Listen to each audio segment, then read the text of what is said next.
Compass সিরিয়ালের সবচেয়ে বড় আপডেট হচ্ছে মোনালিসাদের সকল প্ল্যান ভেস্তে দিয়ে কম্পাস বহাল তবিয়াতে ভেস্তে আছে। গ্যাস সিলিন্ডারের লাইন লিক করে দিয়ে মোনালিসা বিহানকে আটকে দেয় বিহান যাতে রান্না করে না যায়। কম্পাস রান্নাঘরে চলে যায়, দিকে মুক্তি সেনাপতি সবাই অপেক্ষা করে কখন সিলিন্ডারটা বাস্ট হবে।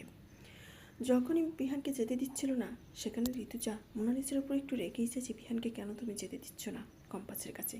কম্পাস এসে তখন মোনালিসাকে বলে, বিহান স্যারকে ছেড়ে দাও, আমার বরের কিছুই হবে না, কিছু বাস্ট হবে না, আমি সব ম্যানেজ করে নিয়েছি। তখনই মোনালিসা বলে, তুই কী বলতে চাইছিস?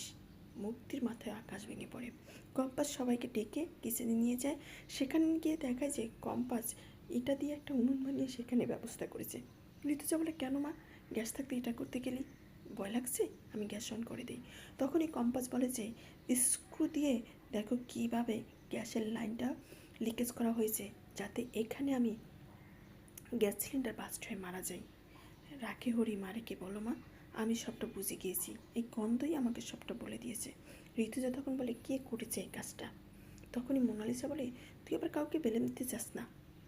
তখনই কম্পাস বলে যে ঠাকুর করে কেড়ে আমি কলা খাই না। আচ্ছা, যদি সেটাই না হয় তাহলে তুমি বিহান স্যারকে কেন রান্না করে আসতে দিতে চাচ্ছিলে না, যাতে বিহান স্যার এই গ্যাস সিলিন্ডার বোমবাস্ট হয়ে কিছু না হয় সেই জন্য? আর তাছাড়া তুমি চিৎকার দিলে আমার আগে, মুক্তিমাসের কাছে পৌঁছালে আমার পরে, কেন? তাহলে তো সবটা তোমরাই করেছো, সেটা তো পরিষ্কার।